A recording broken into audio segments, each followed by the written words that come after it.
Kidding? Just one shot? They're not all zombies, Doug.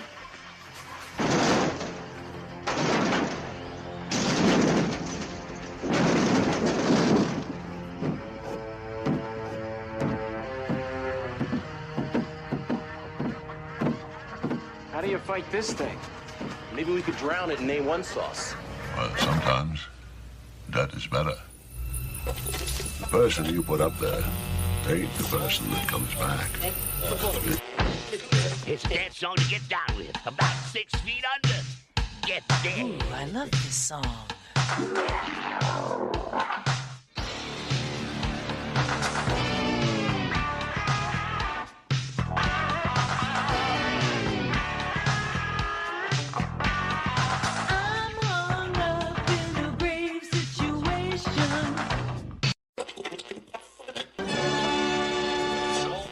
And now we come to the thrilling final episode of our radio drama. Hello and welcome to episode 186 of the Rotten Views podcast. Thank you for everyone who stopped by for this episode. If this is your first episode or if this is your 100th episode, whatever it might be, I appreciate you guys come back each and every single week. And I see the listeners growing each and every single week, and I appreciate it so much. I'm glad that you guys actually enjoy listening to me talk about movies, because honestly, like in high school and in school in general, I was never one to get in front of the class and talk to people or do presentations, or enjoy doing presentations, I should say. So the fact that I actually do a weekly podcast, do a weekly YouTube channel, and a bunch of other things all together each and every single week is amazing to me. You know, of course, I have no eyes on me, but you guys are listening to me talk, so it's kind of the same in a sense. But anyways, let's get a little bit of business out ahead of things before we get into today's episode. I just want to say thank you for everyone who's been checking out the artwork on Instagram, on X, Twitter, whatever you might want to call it, Threads. We're still on Threads. I don't really post on it too much, but it's definitely there. So if you guys want to follow me on any social media links, it's going to be at type and sign. All links will be down in the description below. But you can find me on Instagram, Facebook art page.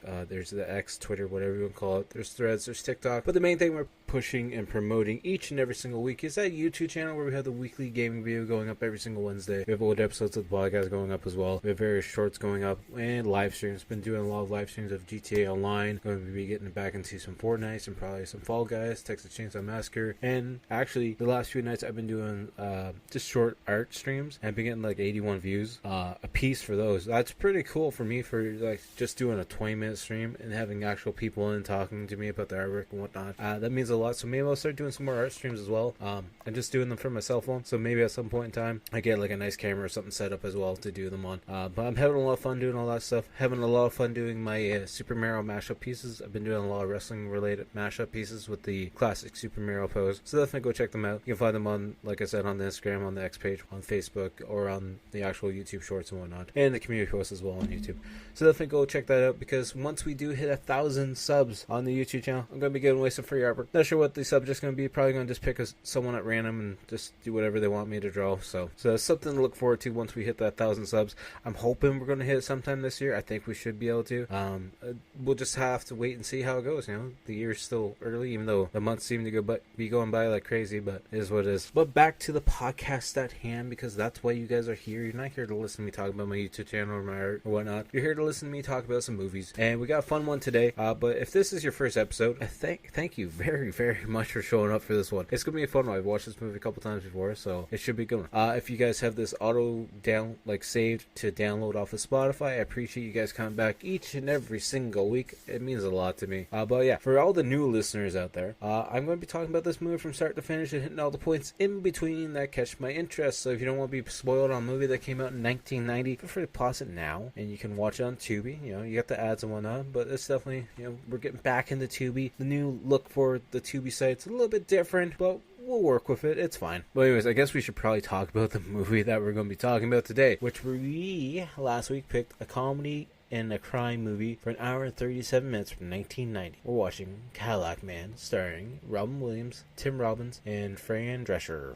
So, the description as read off of Tubi, a car salesman is sure life couldn't get any worse as he struggles with job pressure, debt to the mob, and a messed up personal life. Well, he is wrong. I had the wild part, because he is wrong though. His day's gonna get much, much worse, but that's fine. Everything's fine. The director for this one is Roger Donaldson, best known for being the director for 1987's No Way Out, 1984's director for The Bounty. He was also the director for 1995's Species, as well as the director for 2005, The World's Fastest Indian. It's the motorcycle brand. It's not actual like racist or anything like that, just so you guys are aware.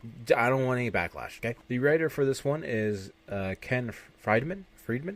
He's also best known for directing 1987's Made in the USA. He was the writer for 1994's Bad Girls. He was also the writer for 1975's White Line Fever. Very good transport movie. I don't know if I've done it for the podcast yet, but maybe we'll do like a month of transport movies in the summertime sometime. He also apparently was the writer for 6 episodes of a 2004 TV show called The Grid, which I've never even heard of before, but that's okay. I haven't heard of a lot of things, to be honest with you. Of course, the person in the leading role of this movie is Robin Williams, best known for movies like Jumanji, Good Morning Vietnam, Patch Adams, Miss Doubtfire. Anyone remember 1 Hour Photo? That was a really weird movie to watch him in, huh? Right? Anybody else get the creeps from that one? Maybe just me. It was just weird to watch him in that, but that's besides the point. He's best known for doing a lot of movies, and he's best known for that very dark adult stand-up humor in his stand-up specials. If you haven't watched them, I'm sure you can find them on YouTube. Go look it up. Then the next person we're going to talk about is Tim Robbins. He's best known for being in Jacob's Ladder, Cadillac Man, of course.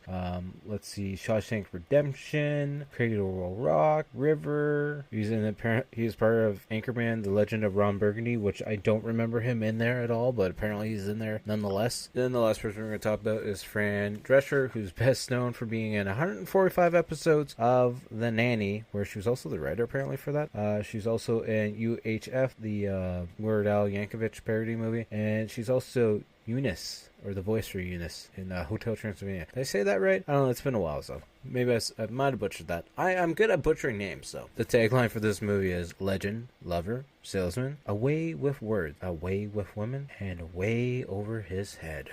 This movie has a score of 5.7 out of 10 on IMDb, 58% on Rotten Tomatoes, and 50% on Metacritic. Apparently 75% of Google users like this movie. The initial release date was May 18th, 1990. We'll have a box office of $27.6 million American dollars and a budget of $15 million, so that's pretty good. And it's distributed by Orion Pictures. And as I said before, if you guys don't want to be spoiled on a movie that came out in 1990, feel free to pause this episode now. Go, fire up your Tubi app, download it, whatever you gotta do. You go watch the movie, or just sit here, listen to me talk about it, and hopefully I'll describe it good enough that you don't need to watch the movie, or I'll describe it so well that you're like, damn, I just gotta go watch this movie on Tubi right now. And if that's the case, Tubi, you can sponsor me at any point in time, and I'll accept it. Just so you're aware.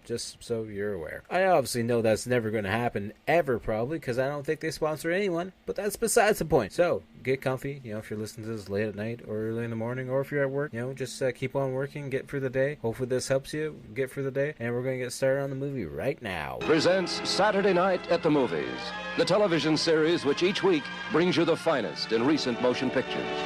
Tonight, Benz. Not Benson, Benz. 300E, Benz. Joey O'Brien loves to sell cars. No, not Benz. Benz.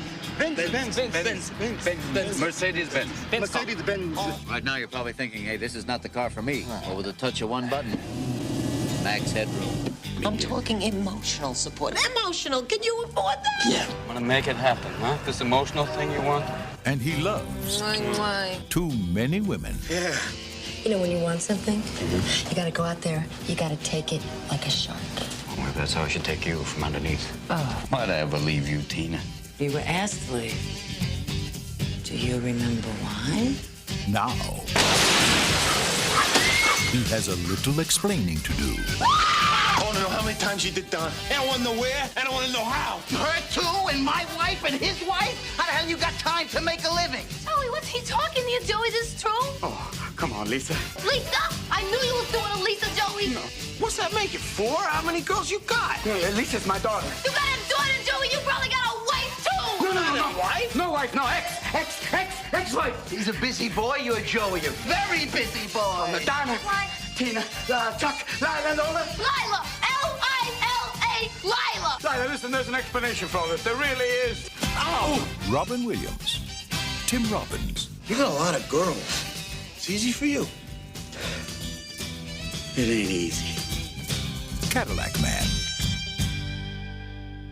Movie starts out with this catchy tune talking about opportunity and taking grasp of it, and the intro credits are rolling. It's just a jazzy little tune to set the mood, set the feeling for the movie. I'm not really sure where the movie's set, but we just see it like a sky view as the credits are starting, the intro credits are rolling, and we start panning over everything, and then we start panning in on like a graveyard, like cemetery area, and there's a hearse that's holding up traffic because it's got its hood up and there's smoke coming all over the rad. And then we see Robin Williams' character Joey driving his convertible down, passing all the funeral concessions, I guess. I'm not sure what the proper term is, but then he pulls up in front of them just to see if they need some help, which obviously they do. And then Joey just walks over and says, blowing engine, huh? The guy's like, yeah, engine's blowing hell. And then he hands another guy sales and leasing card, being like, yeah, I'm a car salesman, I know, but you're gonna need a new hearse so you can get the bodies to the funerals, right?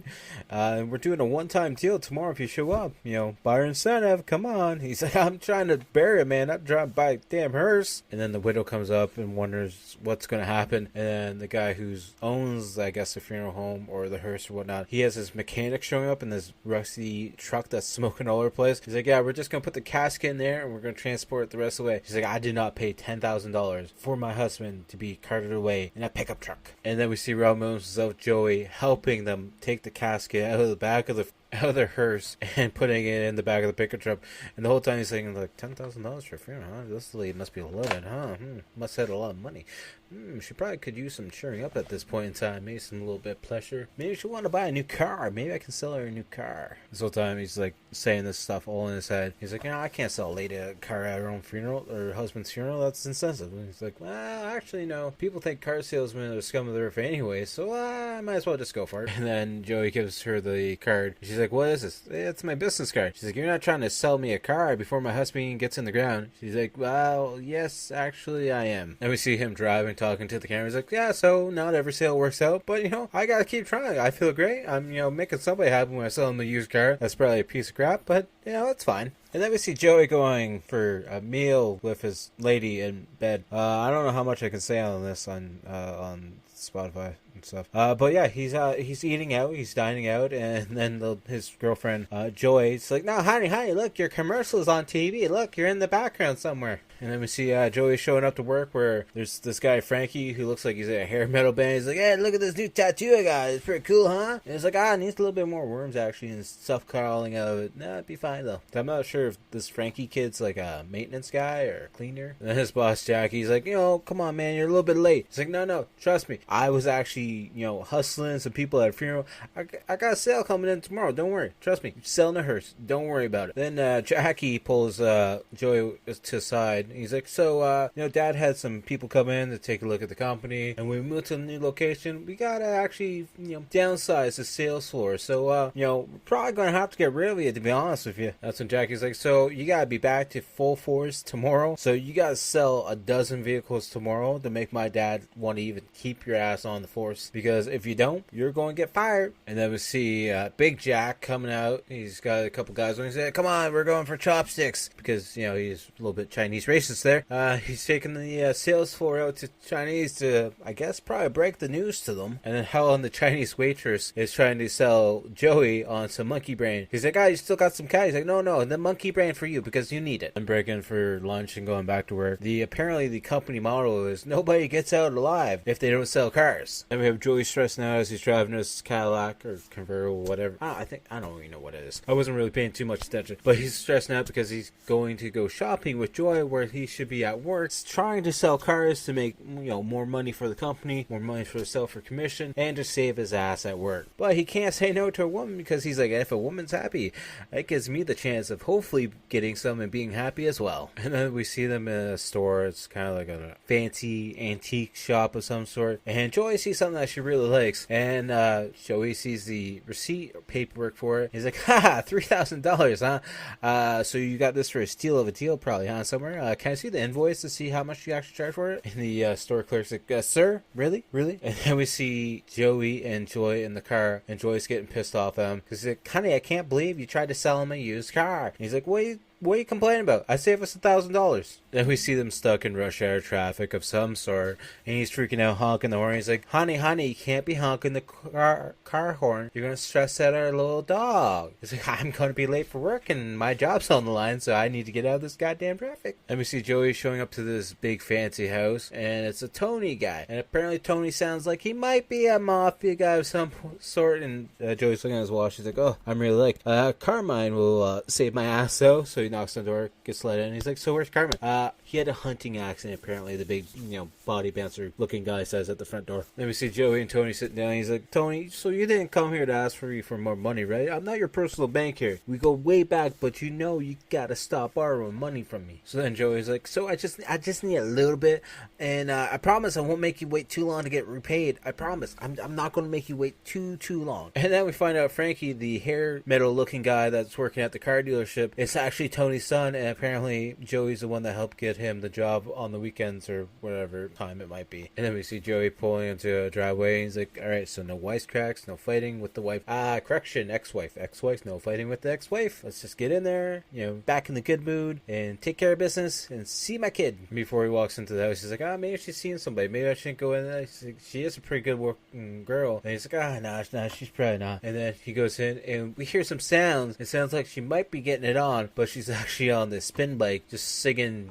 spinning away. And Tina's a little upset. She's like, you know what, Joey? You don't do that. You don't just come over without calling, without ringing the doorbell. You just walk in. You don't even live here. Like, come on, man. You can't be doing this. We find out their daughter's apparently never home because Tina's cooking meals for her, but she's never actually shown up for them. There's all these vitamins. He's like, hey, she can't be eating this kind of stuff. This is like plant food. She needs to be having real food. And then we find out the daughter's actually 15 years old, but she's never home ever. He's like, well, she could be out doing drugs or, having sex or something. We're like, well, we gotta be keeping an eye on her. I gotta know this kind of stuff. And then they start arguing because, Joey's arguing because they're living in two separate rooms that are about the size of her garage, and that she never had a real job, and that she goes on about how she had a catering job. He's like, oh, you whipped up a few logs for your friend's dinner, and that's nothing. So then out of nowhere, he's like, so how about I just, start putting $500 away a month for, her college fund? And she's like, well, why'd you come over here? He's like, I was just, actually just driving by in the area. Just figured I, stop by. And then as he's leaving, he's talking to himself. He's like, Joey, did you forget why you actually stopped by? So then he tries, he knocks back on the door again. He's like, so, your friend, your brother, you need a car by chance? I'll do a rock bottom deal. Just gotta try and move some more product before we move to the new location. And we see Joey back in the car driving, talking to the camera again. He's like, divorce. Things really screwing me over, but, there's one woman that's never screwed me over. One woman that's always been looking out for me. And we see him sitting in that woman's house. It's actually his mother's house that she's making him something to eat. His mom's making him like some stew or soup or something. I don't know. It's got a lot of beans in it because he's like, come on, Mom, let's cut down on the beans. I got a date later. And then she's like, why are you so unhappy? He's like, I'm not unhappy. I'm just not hungry, Mom. He's like, don't be bullshitting your mother. And we see Joey driving. It's nighttime now. And little Jack calls him up being like, so, you got any plans this weekend? He's like, yeah, actually, I'm just going to go see a little lady friend. And, at a different place. And he's like, so, you don't need your pad then, huh? I can take, the secretary lady back to your place and just, get a little fun action in. He's like, yeah, I guess Mikasa Sukasa, right, eh? And then we see Joey hooking up with some other random redhead lady who's looking for her pumps all over the place while she's in lingerie. He's like, ooh, look, Strawberry, he's landing at home. She's dressing him up because apparently they got this big fancy party that they're going to tonight. And we then see them all fancy and all dressed up, getting ready to get into the party. And Joey's trying to sell cars to random people in the crowd waiting to get inside the club that they're going into. We see they're stuck in the crowd because they haven't been let in yet. Apparently her name is Lila. She's an up-and-comer fashion designer of some sort, and the clothes that she's wearing is something that she made herself. It looks a little gaudy, but we're not going to judge it all, right? Lila's all disappointed because the bouncer's not letting her into the club because he's like, yeah, you're not on the list at all, so just go leave us alone. So then Joey goes to chase after her and calls her the wrong name. So she's like, well, you screwing Elisa? He's like, no, the only Lisa I know is the Mona Lisa. I would never. You're the only girl for me. of course. And then we see him back at her apartment, trying to comfort her and cheer her up because, she's all depressed and stuff. And, of course, he's using his smooth words to make her feel better. Pretty much getting in her pants. It's the next day and we see Joey showing up at work. He's in a happy, good mood because he got laid the night before. And he's like, take no prisoners.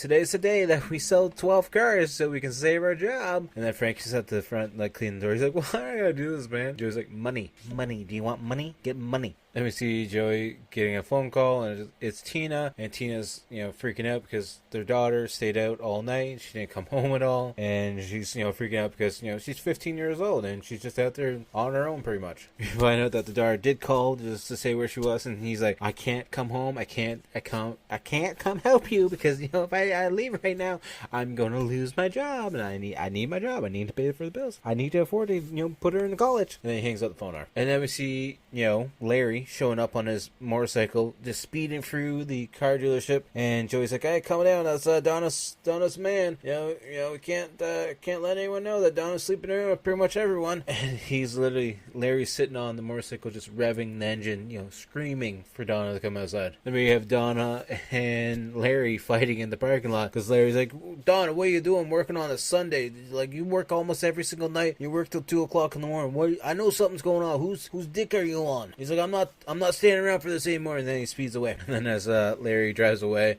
Joey yells over, "Jackie, you're all clear. You can come out of the backseat of that car and stop hiding like a little bitch." He's like, I was just checking out the backseat to make sure the fabric and the materials, everything's good. Then we have Joey dealing with a customer. He's like, "I know what you kind of guys are. You're just thieves and liars and stuff. And trying to upsell me. I don't want something like this." And we see the guy trying to get into the Ferrari, but he's way too big. And the wife's like, "How does it feel, dear?" Fits good. If I could just turn around and face the steering wheel." And then we see, Joey dealing with various customers for real today, trying to make those 12 sales that he needs. We see him getting, speeding through the parking lot as he's got a client driving the car. And he's like, "Wow, you're quite the driver. So ready to sign that deal?" And the driver's like, "I'm actually not too sure yet, to be honest." Then we see the phone going off again, and it's actually Lila trying to call for Joey because now she's in some issues of some sort. And he's like, I can't leave work. I gotta try and sell the cars. I gotta sell the cars if I want to stay employed. And then there's another senior salesman in there. He's like, "I'm not selling any more cars if you don't promise me a deal, spot at the new dealership, because there's no point in me selling more cars and making you more money if you're not going to give me a job." Apparently Lila's wanting $5,000 for something. I'm not sure what it was, but he's like, "Hi, yeah, I gotta go. I gotta make that $5,000 for you, right? Because you're worth it. You're definitely worth it. I gotta go sell some cars now." And then we actually see the guy that he gave the business card to from the Hearst situation at the beginning of the movie walk in and be like, "Excuse me, yeah, help me, give me your business card." And the guy from the funeral is like, "You're not looking too good." He's like, "It's been a really long day so far, to be honest with you, and it's only about noon." Then the phone rings again, and it's for Joey again, and it's Tina again. She's like, she's still not back home. I just don't know what to do. I'm just standing here waiting around the phone. I don't want to leave in case she tries to call for help. I don't know where she is. And then Tina starts, ribbing him a little bit. He's like, "Yeah, I do sound stressed. You know what? My day's been shit. I gotta sell 7 more cars. I gotta make $5,000 more. My daughter's missing somewhere. I don't know where she is. I'm just having a really hard day at this point in time. And guess what? Now my fling Joy is showing up with her actual money bag man or whatever it might be." And he starts freaking out. He's like, "Joy, please don't do this to me. Please don't do this.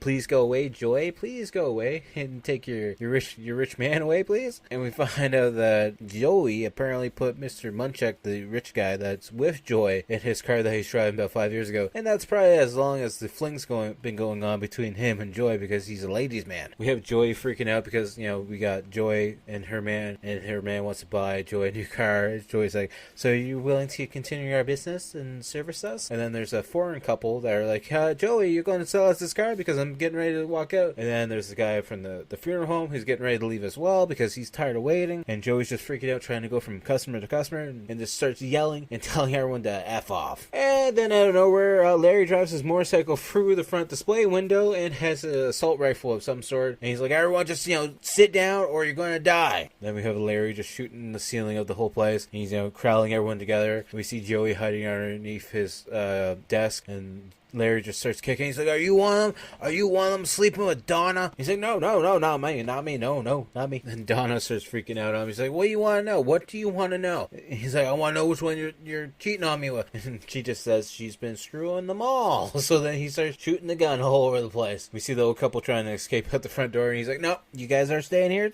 as well. You're all part of this now." Larry's apparently didn't think this out because he's like, everyone over there. He's like, actually, no, everyone back. Everyone, hands up in there. Actually, everyone make it look like nothing's happening here, okay? So the cops don't show up, okay? So this little dog goes after Larry, and he's like, get away from me, get away from me. And he goes to shoot at the dog, but he doesn't know how to shoot this gun at all. So he shoots all over the place, and the dog just runs away. And he's like, oh, no, I ran out of bullets. And then Larry starts questioning people. He questions Frankie, and Frankie's like, no, I didn't do anything with your wife. I didn't do anything with her. And Joey sticks up for him. He's like, no, he doesn't do anything. Don't worry about him. And then Joey starts freaking out, and she goes to run over because she starts to cry, and we think she's going to go to Mr. Mudchuck, but she actually runs over to Joey and starts hugging him, crying. And Mudchuck's like, what, have you been sleeping with this man? Have you been sleeping with our car dealer the whole time? And then Joey's like, you know what, I've actually been the one sleeping with Donna, and it's been no one else at all. And we see little Jack just hiding behind one of the divider walls, being like, please don't throw me under the bus. Please don't throw me under the bus. I don't want to die by this crazy man. And Joey's like, it's just me. Just been me doing her the whole time. Nobody else. Trust me. Just been me. And then Larry's like, well, what about all that stuff? So you're saying that she's done everyone. And Joey's like, she was just trying to hurt you, man. She, just trying to make you feel bad. That's all. It's really just been me the whole time. So then Larry's like, so how many times you done her, huh? 1 time, 2 times, 10 times? How many times? He's like, I don't know. I've never really thought about counting, to be honest with you. And Joey's like, so you know what? How about you just let the ladies go? You haven't done anything with Donna, so just let them go. We'll talk as much as you want to talk, okay? And you can kill me afterwards. It doesn't matter. Just let the ladies go. Let them get out here. Let them be safe, and we'll talk as much as you want to. When Larry was like crazy shooting all over the place, he accidentally shot near Donna, but just grazes her head. And at one point, they thought that she was actually dead on the floor, but then she gets back up, and they both run over to go check on her. And he's like, what are you doing? Get away from her. And then at one point, Larry's like, help her up. And he's like, get your hands off her, though. And then when Joey's helping her up, he's just whispered to her, like, shut up. And then Larry's like, yeah, listen to your boyfriend. And then Donna's like, what? You think I'm fucking Joey? I'm not doing Joey at all. He's like, yeah, Donna, it's your head, your trauma there. You remember? It's just me and you, right? Just me and you. Just, that wound must have hurt your head there, hurt your brain a little bit, huh? And then Joey's like, she's got amnesia. And she's like, what? And Larry's like, what's amnesia? What's that? And then it finally clicks in on Donna's, little peanut brain. She's like, it's just Joey, nobody else. Just Joey, nobody else. And then we see the cops finally showing up because they heard all the gun commotion. Either that or Joyce's little dog went and called 911 and called for the officers to show up for help. Either one works probably. And we see the cops surrounding the dealership, and there's a couple cops hiding behind one car and be like, yeah, there's some crazy dude in there with a gun. He's like, get down, get cover. He's like, get cover, I'm getting the hell out of here before I get shot, actually, to be honest with you. And Joey's trying to still convince Larry to let the girls go. He's like, come on, let the girls go. They'll just say it's a domestic dispute or something. Maybe tell the cops that you're no bullshit kind of guy. Maybe they won't just come in here and shoot us all. Just saying. So Larry is letting the girls leave, but of course Joy causing some issues. She's like, come on, I don't want to leave, Joey. Joey's like, come on, get out here. There's nothing left here. We're over. Get out here. Please get the hell out of here. And we see the police coming out full force, SWAT teams and everything, getting like roof cover, getting behind vehicles, getting the SWAT trucks and everything out. And Larry's slowly starting to freak out a little bit more because he's like, I'm gonna die. And then the bullhorn, the police are like, you have no chance of escaping. Please come out and just surrender now or you're going to die. So then Larry grabs Joey and pushes him to like the front opening where the glass is all broken. He's like, tell him to get back. Tell him there's a bomb on my bike and I'm gonna blow the whole place up. And the cops are like, we want to know what the bombs are. And he's like, M2 plastic. And Joey's like, M2 plastic? He's like, M2 plastic. He's like, oh my god, it's M2 plastic. And the SWAT team member's like, M2 plastic? What are you talking about? And the SWAT team's like, come on, we want to know what you want. And Joey's like, time out. He doesn't know what he wants right now. And then he comes back. He's like, okay, he wants to know what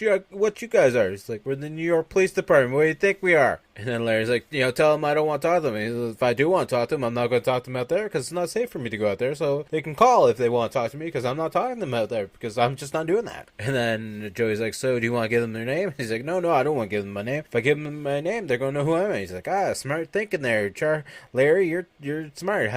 What about Chip? You want to be called Chip? Like, Chip and, Chip sounds like a chipmunk's name, to be honest with you. How about Charlie? Charlie sound good there, Larry? Please put the gun away from my back. Bullets come out of that, please. And then we just hear the helicopters and everything, like the news helicopters, police helicopters coming around. And Larry's just holding his gun. He's like, oh, this isn't working out the way I had planned it was going to. And Donna's like, well, how did you think it was going to plan out? You're trying to kill us all. So then Larry starts shooting at the ceiling again. And the SWAT team's like, we're going to rush in. He's shooting. And that's when Larry grabs, I think it's Jack Sr. like uses him as a shield and rushes towards the front of the window. And he's shooting the gun all over the place. And he actually shoots like a SWAT member in the kneecap. And correction, is actually in the foot, because then they're back in hiding underneath the desk. And Jack Sr.'s like, he shot a cop in the foot. And Joey's like, you shot a cop? You shot him in the foot? It's okay though, it's just a foot, you know, it's not going to be that big a deal. They're probably not going to kill you, I'm sure. And we see all the girls are free from the hostage situation. They're trying to talk to the news, and they're all arguing over each other because they're talking about Joey and how a wonderful guy he is. And then we see the police officers for the communication line, for the terrorist hostage line, or whatever you might want to call it. They're setting up their little station inside the Chinese restaurant, which is conveniently across the street from the car dealership. And we see them all just sitting in the car dealership, and the phone's ringing really weird. He's like, man, it's a customer. Larry's like, no, it's cops. See how weird it's ringing? He's like, okay, so maybe it's the cops.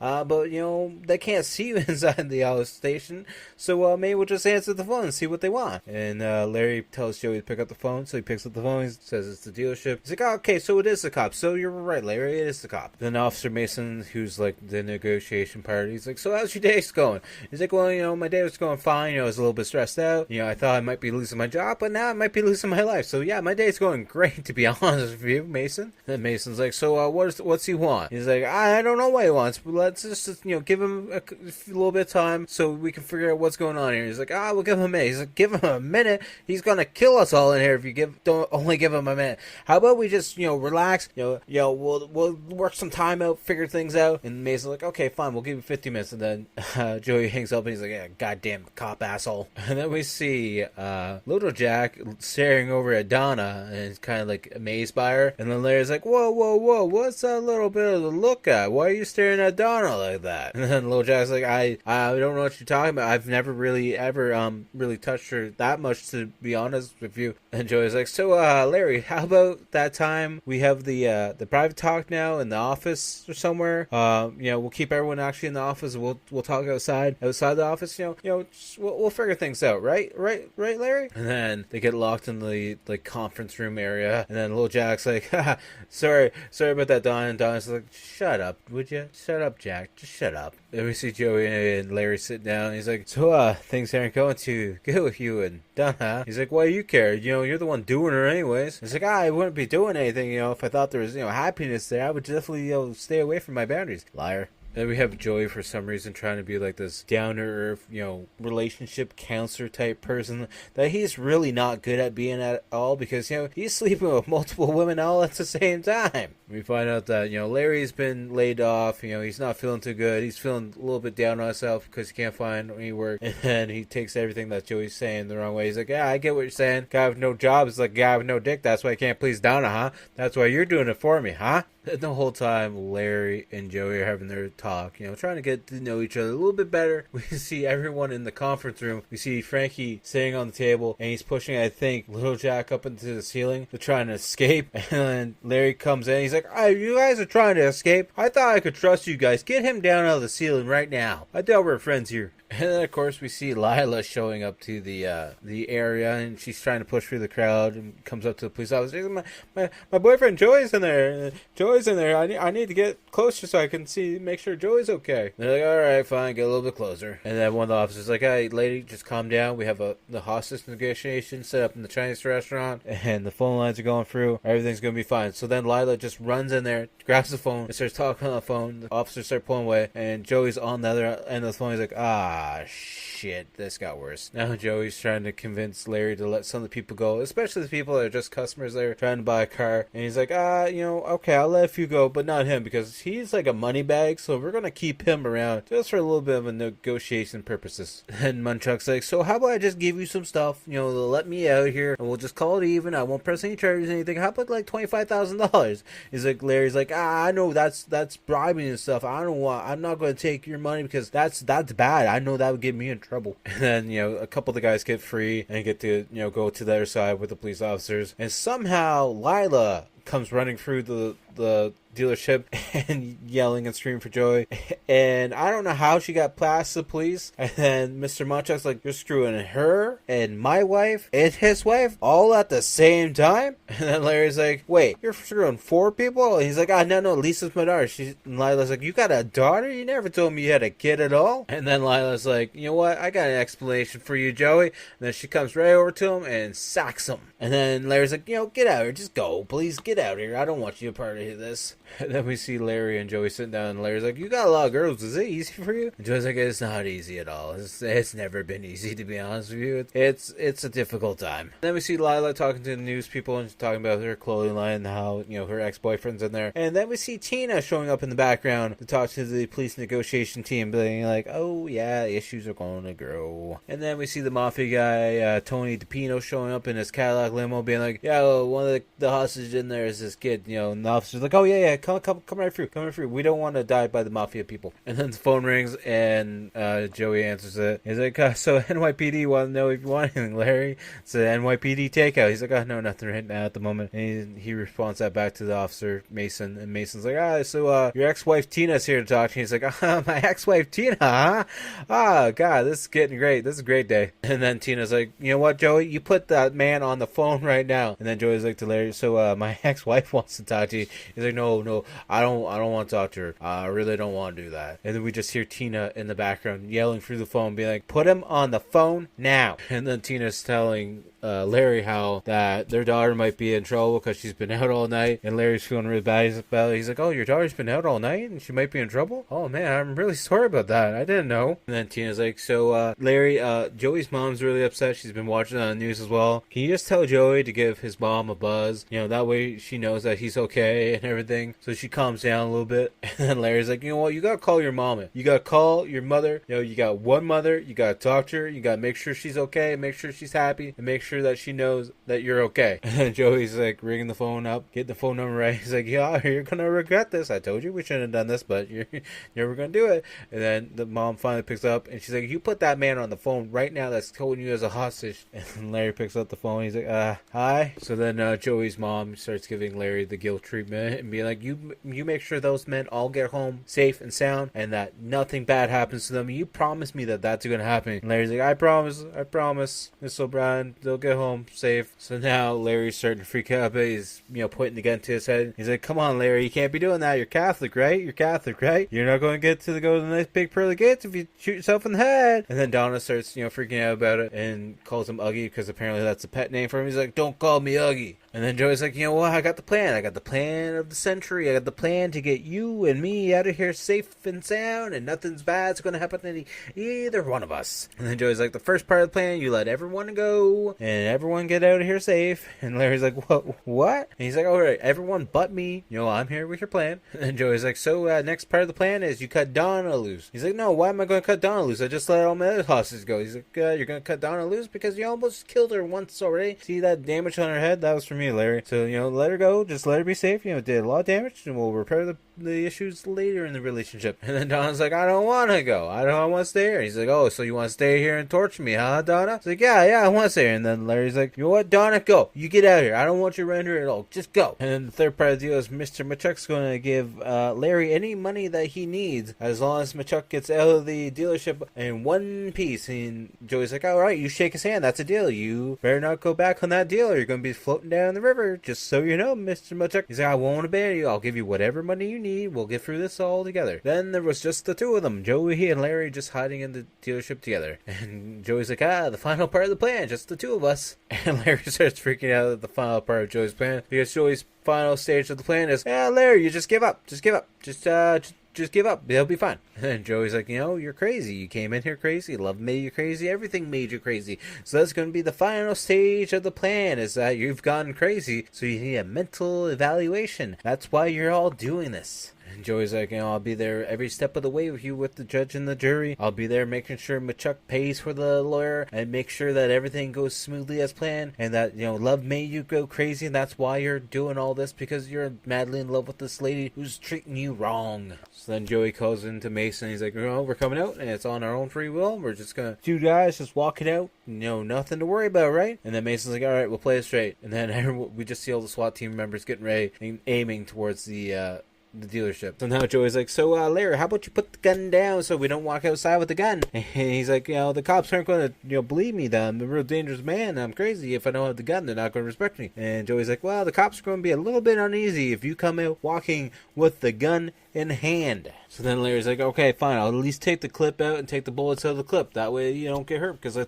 see you as a real good friend. And then Joey's like, well, if you see me as a real good friend, maybe you get rid of the gun altogether. That way we don't get shot. And Larry's like, you know what, Joey, thanks for talking to me and helping me through this. And Joey's like, you know what, Larry, thank you for simplifying my love life. I really needed that, to be honest with you. And then we see Joey and Larry slowly moving the door, and then everyone's coming out, be like, oh, they're coming out, they're getting ready to come out. We gotta suit up, we gotta be ready, we gotta be on our feet, just in case, something happens with the crazy guy. And Joey's like, when we get out there and I tell you to drop the gun, just drop the gun and make sure you keep the gun pointed at me at all times. It's like, why are you? He's like, better for you to point the gun at me than at the cop, because they will shoot you. And he's like, yeah, that's fair. And then we find out the bomb that's taped to the motorcycle is all just fake. And he's like, yeah, this is just my TV remote. This isn't really a detonation handle thing for a bomb. I'm just playing around with you guys the whole time.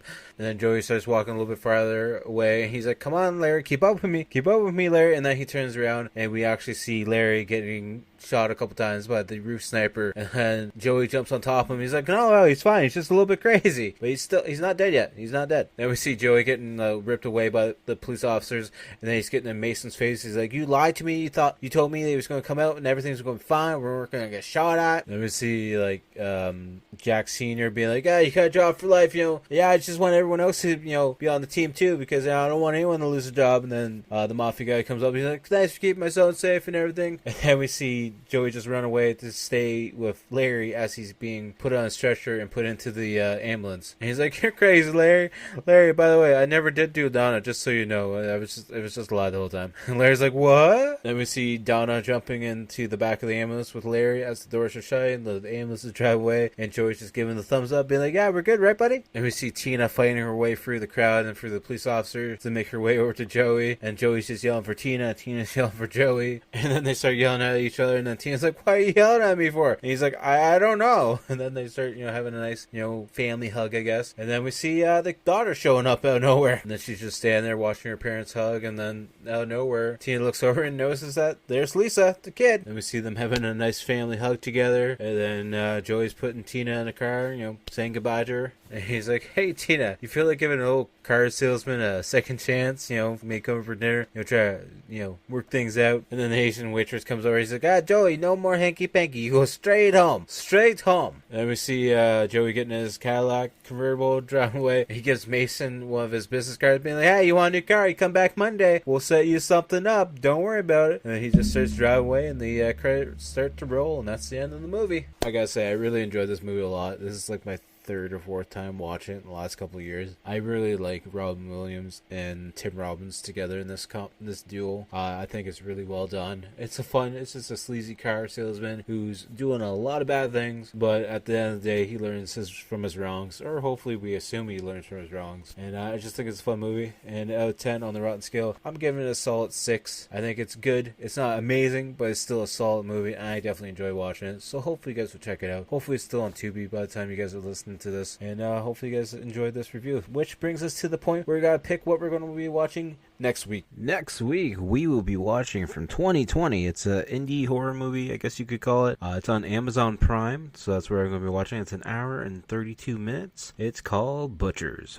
I haven't watched this, so it's going to be first time watch. It was actually recommended by one of the people I stream GTA Online with. I've heard of the movie, I just never gotten around to watching it yet. So we're going to watch it now, and hopefully it's a good one. So you guys still have a little bit of time to go watch on Amazon Prime before I do the next episode. So hopefully you guys will like the movie. Hopefully I'll like the movie, because I don't know at this point in time, because I haven't watched it yet. So that's what we're going to be doing next week. As always, make sure to check out the outro band. My buddies at Blood Opera, Toronto-based horror band. They have a new album out. You can go listen to it on Spotify. You might get lucky and find a store that's actually selling a physical copy of the CD as well. So if you guys can snag that, that's pretty cool. Make sure you tag them in it. They'll love to see the content and love to see and hear about what you guys think about the new CD. So definitely go check that out. You can find them on all things, like I said, Spotify, SoundCloud, Instagram, Facebook, YouTube, anywhere and everywhere. And as always, make sure to check out all my social media links down below as well. At Typhonstein, find me on anything and everything, X, Twitter, whatever you want to call it, Threads, Instagram, Facebook, TikTok. Main thing we've been doing is that YouTube channel, pushing that.